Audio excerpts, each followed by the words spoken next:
Hello friends, my name is Ravi Kumar Bharadwaj and this is part 29 of Foxpro tutorial series. So guys, हम इस tutorial में ये देखेंगे कि हम कैसे Foxpro में इंडेक्सिंग कमांड का यूज़ करके किसी भी डेटाबेस टेबल्स के रिकॉर्ड को सॉर्ट कर सकते हैं. So guys, मैंने आपको पिछले ट्यूटोरियल में सॉर्टिंग और इंडेक्सिंग के बारे में बताया था कि क्या होता है डिफरेंस सॉर्टिंग और इंडेक्सिंग करने का.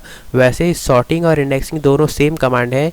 इनका यूज़ करके हम कैसे किसी भी डेटाबेस टेबल्स के रिकॉर्ड को सॉर्ट कर सकते हैं. तो मैंने आपको पिछले ट्यूटोरियल में सॉर्टिंग के बारे में बताया और उसको प्रैक्टिकली हमने देखा कि हम कैसे उसका यूज़ करके किसी भी डेटाबेस टेबल्स के रिकॉर्ड को सॉर्ट कर सकते हैं. इसी प्रकार हम अभी इस ट्यूटोरियल में ये देखेंगे कि हम कैसे इंडेक्सिंग का यूज़ करके किसी भी डेटाबेस टेबल्स के रिकॉर्ड को सॉर्ट कर सकते हैं. सो गाइस, सॉर्टिंग और इंडेक्सिंग सेम कमांड्स हैं, लेकिन इंडेक्सिंग ज़्यादा पावरफुल है सॉर्टिंग के मुकाबले.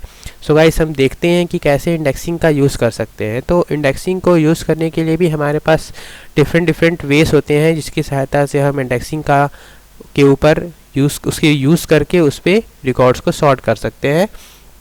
तो अगर हमें किसी भी डेटाबेस टेबल्स को सॉर्ट करना है तो उसके लिए सबसे पहले तो हमें उसे यूज़ करना पड़ेगा. तो देन यूज़ उस डेटाबेस फाइल का नाम लिखेंगे. उसके बाद उसके इंडेक्सिंग करने के लिए इंडेक्स ऑन देन फील्ड का नाम, जिस भी डेटाबेस फील्ड को हमको इंडेक्स करना है, टू नए डेटाबेस फाइल का नाम. मैं आपको बताया था कि जब भी हम किसी डेटाबेस फाइल को सॉर्ट करते हैं तो वो उसके रिजल्ट को किसी नए डेटाबेस फाइल में सेव करता है. वैसे इंडेक्सिंग भी जब हम किसी फील्ड के रिकॉर्ड्स को सॉर्ट करेंगे तो उसे नए डेटाबेस फाइल के अंदर सेव करेगा, जिसका एक्सटेंशन होगा .idx. सो गाइस, इसी प्रकार अगर हम कुछ कंडीशन के बेस पे उसे सॉर्ट करना चाहते हैं तो लिखेंगे इंडेक्स ऑन देन फील्ड का नाम, टू नए फाइल का नाम, फोर कंडीशन. तो जो जो भी उस कंडीशन से रिकॉर्ड ऑकर होगा उसी के रिकॉर्ड्स को वो सॉर्ट करेगा. इसी प्रकार अगर हम चाहते हैं कि हमारे पास एक बहुत बड़ा रिकॉर्ड है, एक बहुत बड़ा डेटाबेस टेबल है जिसके अंदर बहुत सारे हज़ारों रिकॉर्ड्स हैं, तो हो सकता है कि वहाँ किसी पर्सन का एक से अधिक बार रिकॉर्ड इंसर्ट किया गया हो, या फिर हो सकता है कि एक ही नाम के एक से अधिक पर्सन का वहाँ रिकॉर्ड हो. तो हम वहाँ पर अगर चाहते हैं कि अगर डुप्लिकेट रिकॉर्ड्स को हमें इग्नोर करना है, उसे सॉर्ट नहीं करना है, तो उसके लिए हम यहाँ पर यूनिक कमांड का यूज़ करते हैं इंडेक्सिंग के साथ. तो उसके लिए हम लिखेंगे इंडेक्स ऑन देन फील्ड का नाम, टू नए फाइल का नाम, देन यूनिक. तो वो उस फील्ड से यूनिक जो भी एक से अधिक वर्ड होंगे उन्हें छोड़ते हुए केवल एक ही रिकॉर्ड को सॉर्ट करेगा, यूनिकली सॉर्ट करेगा. जैसे एग्जांपल देके चलते हैं, हम यहाँ पे एक एम्प्लॉय नाम के डेटाबेस को यूज़ कर रहे हैं. देन उसके अंदर नेम नाम के फील्ड को सॉर्ट करना है, तो हम लिखेंगे index on name to employ to .dbf. तो उस नेम नाम के फील्ड की इंडेक्सिंग करेगा, देन उसे एम्प्लॉय टू के अंदर सेव करेगा. इसी प्रकार अगर हम कंडीशन के बेस पे करना चाहते हैं तो हम लिखेंगे इंडेक्स ऑन फील्ड का नाम, टू फाइल का नाम, for salary greater than equal to 1000. अर्थात वो एम्प्लॉय नाम के टेबल में नेम फील्ड में जाएगा और उनके सैलरीज को चेक करेगा. जिसका भी सैलरी 1000 से ज़्यादा या बराबर है, उनके सारे रिकॉर्ड्स को वो इंडेक्सिंग करेगा, देन एम्प्लॉय 3 के अंदर स्टोर कर देगा. इसी प्रकार अगर हम उसे यूनिकली आइडेंटिफाई करना चाहते हैं, यूनिकली सॉर्टिंग करना चाहते हैं, तो इसके लिए हम लिखेंगे index on name to employ 4.dbf unique. तो यहाँ पर हम जो भी नेम फील्ड के रिकॉर्ड्स हैं उसको यूनिकली सॉर्ट करेगा, देन उसे एम्प्लॉय 4 के अंदर सेव कर देगा. सो गाइस, अब हम देखते हैं कि कैसे प्रैक्टिकली किसी भी डेटाबेस टेबल्स के रिकॉर्ड्स को हम इंडेक्सिंग का यूज़ करके सॉर्ट कर सकते हैं. इसके लिए सबसे पहले हम फॉक्सप्रो ओपन करेंगे, देन उस डेटाबेस फाइल को एक्सेस करेंगे. तो हम यहाँ लिखते हैं यूज़ एम्प्लॉय, ये लिखकर इंटर करेंगे तो हम यहाँ पर एम्प्लॉय नाम के डेटाबेस टेबल को एक्सेस कर लेंगे.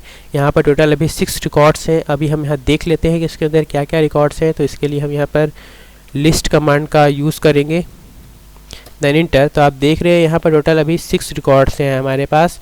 अब हमें इसकी इंडेक्सिंग करनी है, तो इसके लिए हम यहाँ लिखेंगे इंडेक्स ऑन फील्ड का नाम, नेम टू न्यू फाइल का नाम, emp1.dbf. इस फाइल के अंदर मुझे इसे इंडेक्स करना है. सो गाइस, आप देख रहे हैं यहाँ पर हम एम्प्लॉय नाम के डेटाबेस टेबल को एक्सेस कर रहे हैं, जिसमें टोटल 6 रिकॉर्ड है.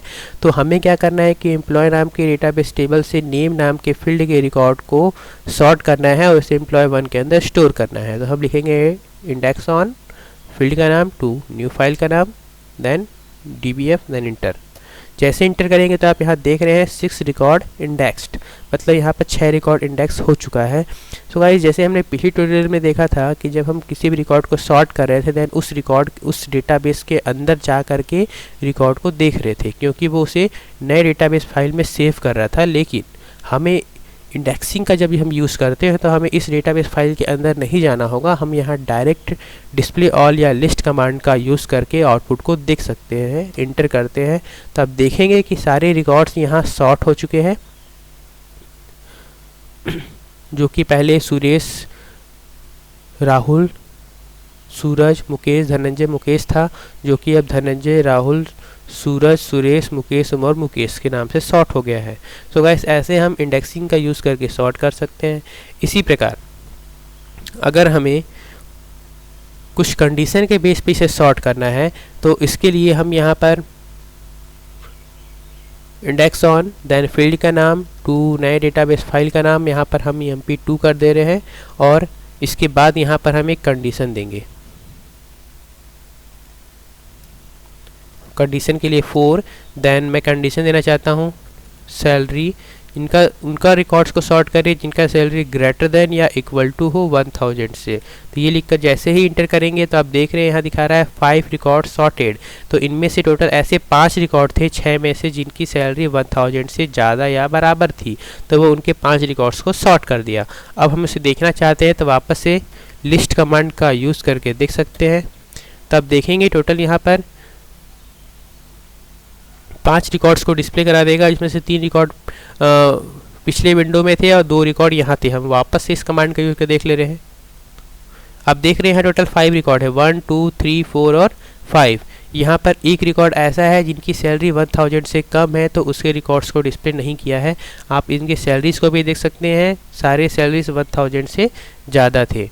सो गाइस इस प्रकार से हम कंडीशन के बेस पे भी रिकॉर्ड्स की इंडेक्सिंग कर सकते हैं। और लास्ट, अगर हम चाहते हैं कि अगर एक ही नाम के एक से अधिक रिकॉर्ड्स हैं और हमें उसे यूनिकली सॉर्ट करना है, जैसे आप देख सकते हैं इसमें मुकेश नाम के 2 रिकॉर्ड्स हैं, हमें यहाँ पर इसे एक डुप्लीकेट रिकॉर्ड को रिमूव करते हुए उसे सॉर्ट करना है। तो इसके लिए हमें यहाँ पर यूनिक कमांड का यूज़ करना होगा।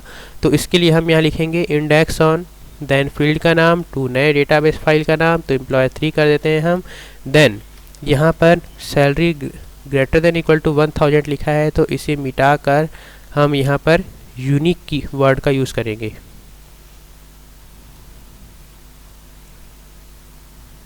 यूनिक देन लिखकर एंटर करेंगे तो आप देख रहे हैं यहाँ पर 5 रिकॉर्ड सॉर्टेड, तो यहाँ पर 5 रिकॉर्ड सॉर्ट हो चुका है। अब इसे हमको देखना है तो हम इसके लिए वापस से लिस्ट कमांड ही यूज़ करेंगे। तो आप देखेंगे कि यहाँ पर जो मुकेश नाम से 2 रिकॉर्ड्स थे वो अब एक ही आ रहा है, एक रिकॉर्ड यहाँ से हट चुका है। सो गाइस आप देख सकते हैं कि अगर हमारे पास एक से अधिक सेम नेम के एक से अधिक रिकॉर्ड्स हैं तो हम यूनिक का यूज़ करके कैसे उसके डुप्लीकेट रिकॉर्ड्स को रिमूव करके उसके सारे फील्ड्स के रिकॉर्ड्स की सॉर्टिंग कर सकते हैं। सो गाइस ये था इंडेक्सिंग कमांड जिसकी सहायता से हमने रिकॉर्ड्स को सॉर्ट किया। आने वाले नेक्स्ट ट्यूटोरियल में हम देखेंगे कि हम कैसे और डिफरेंट कमांड्स का यूज़ करके, जैसे फाइंड और सीक कमांड का यूज़ करके किसी भी डेटाबेस टेबल्स के रिकॉर्ड्स को सर्च कर सकते हैं। So guys hope you enjoy it and please subscribe to my channel and thank you for watching this video. Bye.